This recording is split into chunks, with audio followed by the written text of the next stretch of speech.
Welcome to week one of statistics in nursing.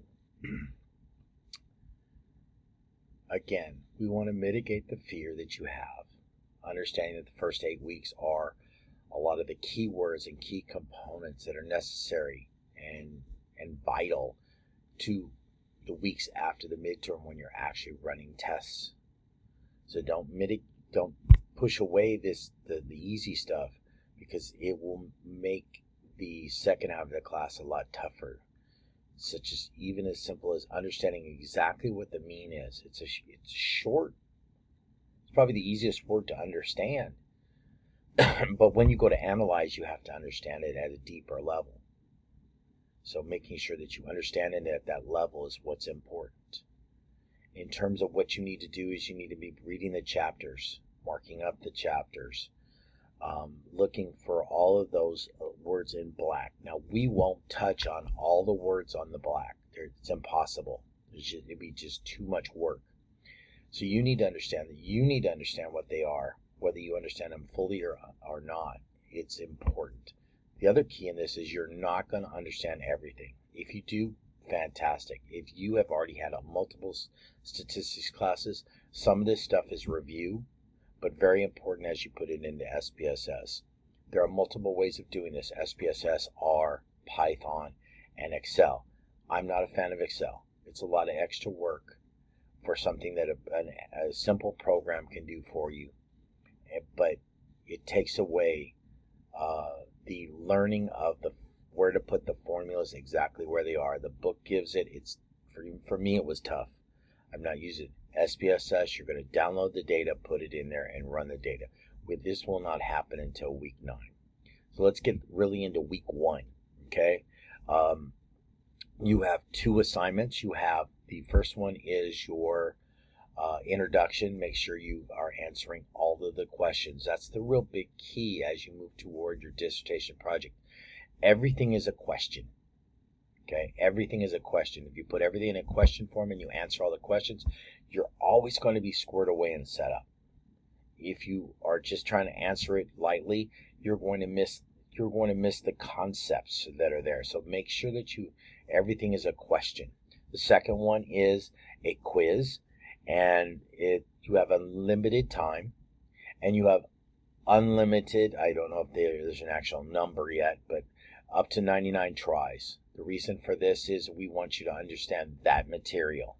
It's not a question of whether you can pass or fail and remember it, because everything in statistics, even when you're done, when you go to your project, you're going to go back to the book. You're going to go back to here. So why don't we just go back to the book, figure out the correct answers, and get it right? Real simple. You have until Sunday night at 23:59, which is 11:59, to finish this exam. If you, of course, do it and get an 8 out of 10, and you don't revise it, you get the 8 points at basically on Monday morning at 12 o'clock and 1 second. You get whatever points you have, but you can take this unlimited times to get 100%. Once you have the 100%, you're done. Repetition. Statistics is a lot about repetition. You're going to do things over and over again the same exact way.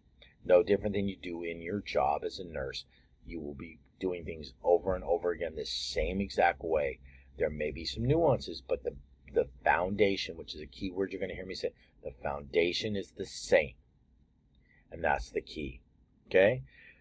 In terms of statistics, in this first chapter, it's really about the who, what, why, where, and when. Why do I say that? If you had the research methods class, you were looking at journal articles, and it goes through who, what, why, where, and when. It's not all the time. You're not going to use them all 5 all the time. But who, participants, where was this test done? Was it done in India? Was it done in Germany? Was it done in the United States, in the Midwest, or the West Coast, or whatever? Different locations. Who, what, why? Why is this being done? That's your research question, your purpose statement, your hypotheses. Who, what, why, where, and when. Okay? Why? Why did they write the paper? What was the reasoning behind it? This and that. These are all analytical questions that have to be asked anytime that you're looking at a journal article, you're looking at your participants, you're looking at this, and that's a real key. The next portion is, so think keywords like population and sample. Population would be the population of all of the United States. A sample of that could be a sample from the Midwest. The big key thing here is you're going to hear this over and over again, is descriptive and inferential. Okay? Descriptive tells all about the participants. Inferential takes things and looks at differences or relationships. Okay? We will be moving into central tendencies, which is your mean, mode, and median. Okay? What type of variable is it? What kind of sampling are you using? Okay? What sampling method are you using? Also, what kind of sample size do you need? These are the key elements that are going to come out in the next couple weeks. So looking ahead is okay, but mastering chapter 1 at this point is really important. Then you'll move on to chapter 2 and 3, and then we'll bounce back and forth between based on what I believe is the best way of running through the entire thing. There are certain things. I'm not teaching everything, as you can tell already. The book does a great job. You can also use YouTube to look things up. I use YouTube extensively. I was an online student for my doctorate. When I did my statistics, I spent a ton of time listening to what other people are saying. Some of the best videos that gave me the best things were the ones that were the most juvenile, where it just went through the thing. It wasn't real elaborate or anything. It just said mean, mode, and median. It went through it exactly, and it was done in a couple minutes. There are videos that talk about the central tendencies for an hour. Mean, mode, median, and a couple other things. And it takes an hour that can be done in a couple of minutes.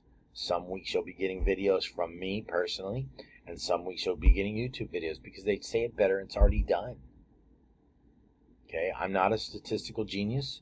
I know I can get you through this class. I know I can teach you everything you need to know to be a critical thinker when it comes to statistics.